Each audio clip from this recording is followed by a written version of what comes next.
Hi hello friends, welcome back to my channel. இன்றைக்கி நாம் பார்க்கக்கூடிய வீடியோஸ் என்ன அப்படின்னாக்கல, அதாவது ஒரு ஃபங்கிசைடு. ஸோ அதோட ஃபங்கிசைடோட நேம் வந்து பார்த்திங்கன்னா காப்பர் ஆக்சி குளோரைடு அப்படின்னு சொல்லிட்டு. ஸோ இது வந்து ஒரு ப்ராடாக ஸ்பெக்ட்ரம் வேலை செய்யக்கூடிய ஒரு ஃபங்கிசைடாக இருக்குது.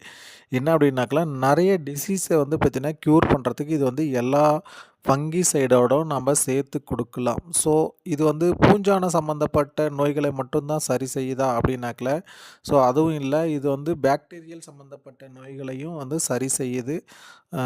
எல்லா வகையான ஃபங்கிசைடு கூடயும் நீங்கள் வந்து இதை காமனாக சேர்த்து வந்து நீங்கள் ஸ்ப்ரே பண்ணும்போது, ஃபங்கல் சம்மந்தப்பட்ட நோயாக இருந்தாலும் சரி, பாக்டீரியல் சம்மந்தப்பட்ட நோயாக இருந்தாலும் சரி, உங்களுடைய செடிகளில் இருக்கக்கூடிய பிரச்சனையை வந்து க்யூர் பண்ணுறதுக்கு இது ஒரு நல்ல ஒரு பெட்டரான ஃபங்கிசைடை வந்து வேலை செய்யும்.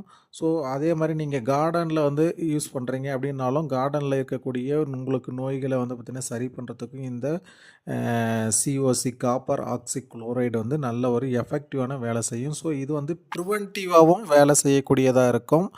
அதே மாதிரி க்யூரேட்டிவ், அதாவது வந்ததுக்கப்புறமும் அந்த நோயை வந்து சரி பண்ணக்கூடியதாக இருக்கும். பெட்டராக என்ன அப்படி நம்ம சொல்கிறோம் அப்படின்னாக்கல, நீங்கள் ப்ரிவென்டிவாக வந்து ஸ்ப்ரே பண்ணுறது ரொம்ப நல்ல ரிசல்ட்டை வந்து கொடுக்கக்கூடியதாக இருக்கும். ஸோ என்ன அப்படின்னாக்கல, நம்ம அந்த ஃபங்கல் செல்லை வந்து பார்த்திங்கன்னா இன்ஹிபிட் பண்ணி அதனுடைய மெட்டபாலிக் ப்ராசஸை வந்து பார்த்திங்கன்னா ஸ்டாப் பண்ணிடும்.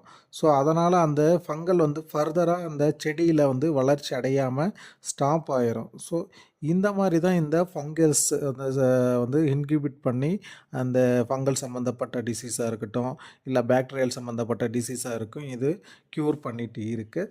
ஸோ இதை வந்து நீங்கள் என்ன மாதிரியான பயிர்களுக்கு, என்ன மாதிரியான நோய்களுக்கு நம்ம கொடுக்கலாம் அப்படின்னு பார்க்கும்போது, மெயினாக வந்து வரக்கூடிய பிளைட், இயர்லி பிளைட்டுன்னு நம்ம சொன்னோம் இல்லைங்களா, தக்காளியில் வரும், லேட் பிளைட் வரும். ஸோ அந்த மாதிரி சம்மந்தப்பட்ட நோய்களுக்கு டவுனி மெடியோ அப்படின்னு நம்ம சொல்லுவோம். பூஞ்சான அடி சாம்பல் நோய் அப்படின்னு நம்ம சொல்லுவோம்.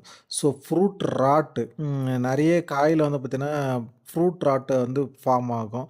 ஸோ அந்த மாதிரி இருக்கக்கூடிய பிரச்சனைக்கு கேங்கர் டிசீஸ்ன்னு சொல்லுவோம். இந்த சிட்ரஸ் இருக்கு இல்லைங்களா, அந்த மாதிரி பயிர்களில் வந்து பார்த்திங்கன்னா கேங்கர் டிசீஸ் வந்து சிவியராக வந்து ஸ்ப்ரெட் ஆகும். ஸோ அதுக்கெல்லாமே வந்து நீங்கள் இன்னொரு ஃபங்கிசைடு வந்து ஸ்ட்ராங்கான ஃபங்கிசைடு கூட இதை சிஓசி சேர்த்து ஸ்ப்ரே பண்ணுற போது நல்ல ஒரு ரிசல்ட்டை வந்து நம்ம எடுக்கலாம்.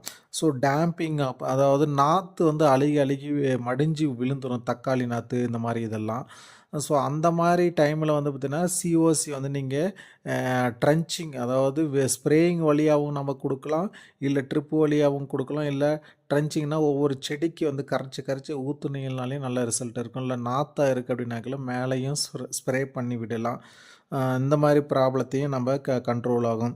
ஸோ வில்ட்டு, நிறைய டைப் ஆஃப் வில்ட் இருக்குது. டொமேட்டோவில் வில்ட் இருக்குது, பப்பாயா அந்த மாதிரி நிறைய வில்ட் இருக்குது. அதே மாதிரி காலர் ராட்டுன்னு சொல்லக்கூடிய ப்ராப்ளத்துக்கு. ஸோ இதுக்கு எல்லாத்துக்குமே வந்து நல்ல ஒரு ரிசல்ட் இருக்கக்கூடிய ஒரு ஃபங்கிசைடு தான். நீங்கள் பாக்டீரியல் சம்மந்தப்பட்டதாக இருக்கட்டும், ஸோ இந்த மாதிரி எல்லாத்துக்குமே நீங்கள் கொடுக்கலாம். எக்ஸாம்பிள் பொட்டேட்டோ, அதாவது என்னென்ன பயிர்களுக்கு கொடுக்கலாம் அப்படின்னாக்கல, தக்காளிக்கு, அதே மாதிரி உருளைக்கிழங்கு, வாழை, கிரேப்ஸுக்கு, சிட்ரஸ்க்கு, சில்லிக்கு, இந்த மாதிரி மெயின் கிராப்பில் வரக்கூடிய ப்ராப்ளம் என்ன இருந்தாலும் கொடுக்கலாம். காடமத்தில் கூட வரக்கூடிய அந்த ஃப்ரூட் ராட் வரும், வில்ட்டு வரும், ஸோ பிளைட் வரும். ஸோ இந்த மாதிரி பிரச்சனைக்கு எல்லாத்துக்கும் காடமத்துக்கு கொடுத்தீங்கன்னா நல்ல ஒரு ரிசல்ட் இருக்கும். இது என்ன பண்ணுன்னா சிஓசி அந்த ஹீட் ப்ரொடியூஸ் பண்ணும், அந்த ஃபங்கலை வரவிடாமல் இன்ஹிபிட் பண்ணும். இன்கேஸ் ஃபங்கல் வந்தாலுமே முன்னாடி சொன்ன மாதிரி ஸ்ப்ரெட் பண்ணாமல் பாதுகாத்து வச்சுக்கும். ஸோ இதை வந்து நீங்கள் ஸ்ப்ரேயிங் வடிவில் கொடுக்குறீங்க அப்படின்னாக்கில் 1 to 2 கிராம் வந்து பர் லிட்டருக்கு வந்து நீங்கள் மிக்ஸ் பண்ணி டைல்யூட் பண்ணி ஸ்ப்ரே பண்ணலாம். ட்ரன்ச்சிங் வழியாக கொடுக்குறீங்க அப்படின்னாக்கில் 1/2 kg to 1 kg வரைக்கும் நம்ம கீழே வந்து ட்ரிப்பு வழியாக கொடுக்கலாம். ஸோ இந்த மாதிரி வந்து நீங்கள் எந்த கம்பெனி வந்து நல்ல ஸ்டாண்டர்டாக இருக்குது அப்படின்னு சொல்லிட்டு பார்த்துட்டு நீங்கள் அதை யூஸ் பண்ணலாம். Thank you friends.